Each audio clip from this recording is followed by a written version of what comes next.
لوگ کہتے ہیں شاہ صاحب ہمارے مسائل حل نہیں ہو پا رہے ہیں، ہمارے پرابلم سولو نہیں ہو پا رہے ہیں، ہر طرف سے رکاوٹ ہے، پریشانی ہے، کسی نے کچھ کروا دیا ہے ہم پر، اور فلاں نے ہم پر سفلی کرا دیا، فلاں نے جادو کرا دیا، اور یہ ہو گیا وہ ہو گیا فلانا۔ تو یہ ساری چیزیں ایگزسٹ کرتی ہیں، یہ تو سب مانتے ہیں، کوئی اس سے انکار نہیں کر سکتا کہ میجک بھی ہوتا ہے، سفلی بھی ہوتا ہے، اور بہت ساری چیزیں ہوتی ہیں، نظر بد بھی ہو جاتی ہے۔ مگر کبھی یہ دیکھا اللہ اور اس کے رسول علیہ الصلوۃ والسلام نے ہمیں اس کا علاج بھی تو دیا ہے، کیا ہم نے وہ علاج کر لیا؟ اگر ہم نے وہ علاج کر لیا تو پھر تو ہمیں ہر پریشانی سے باہر نکل جانا چاہیے، اور اگر ہم نے وہ علاج نہیں کیا تو ضروری ہے کہ ہم وہ علاج کریں۔ رسول اللہ علیہ الصلوۃ والسلام نے ہمیں معوذتین بتائے ہیں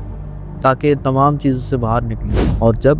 کوئی شخص معوذتین پڑھ لیتا ہے، یعنی قرآن مجید فرقان حمید کی آخری 2 صورتیں سورہ فلق اور سورہ ناس اگر کوئی پڑھ لیتا ہے تو اس کے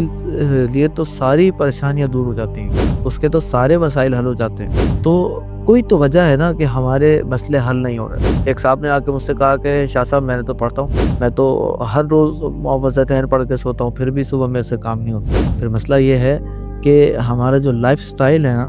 وہ ہمارے کامیابی میں رکاوٹ ہے۔ ہمارا لائف سٹائل کیا ہے کہ ہم دیر سے اٹھتے ہیں، ہم صدقہ خیرات نہیں کرتے، ہم دوسروں کی مدد نہیں کرتے، جب بھی کسی کی ہیلپ کرنا چاہتے ہیں تو فوراً پہلے اپنا فائدہ دیکھتے ہیں، سوچتے ہیں کہ میرا فائدہ ہوگا نہیں ہوگا، ہوگا نہیں ہوگا، میرا فائدہ ہوگا تو ٹھیک ہے، میرا فائدہ نہیں ہوگا تو نہیں۔ یہ تمام کام جو ہے نا یہ ہمیں برائی کی طرف لے کے جا رہے ہیں، یہ ہمارے طریقہ کار کو خراب کر رہے ہیں۔ ہم گھر سے باہر نکلتے ہیں پریشانیاں لے کے نکلتے ہیں، تو جب ہم معاشرے میں پریشانیاں لے کے نکلیں گے، ہمارے ذہن پہ ٹینشن اور ہر وقت فکر کرتے رہیں گے، تو پھر ہوگا کیا کہ جب ہم دوسروں سے ملیں گے تو ساری پریشانیاں ہماری طرف آئیں گی۔ تو جب گھر سے باہر نکلیں، نہا کے صاف ستھرے ہو کے غسل کر کے قرآن پاک کی تلاوت کر کے گھر سے باہر نکلیں، پھر دیکھیں جہاں آپ جائیں گے آپ کا کام بنتا چلا جائے گا، جہاں آپ قدم رکھیں گے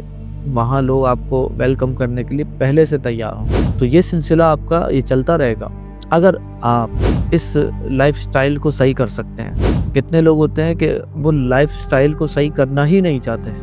وہ چاہتے ہی نہیں ہیں کہ ہم اپنے اس طریقہ کار سے باہر نکلیں،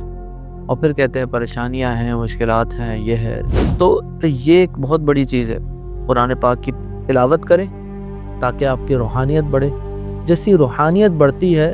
تو ساری برائیاں دور ہو جاتی ہیں، روحانیت بڑھتی ہے تو ساری مشکلات دور ہو جاتی ہیں، روحانیت بڑھتی ہے تو آپ کے کام بننا شروع ہو جاتے ہیں۔ تو جب ہمارا فوکس روحانیت ہوگا تو خود بخود سارے مسئلے حل ہوتے چلے جائیں گے۔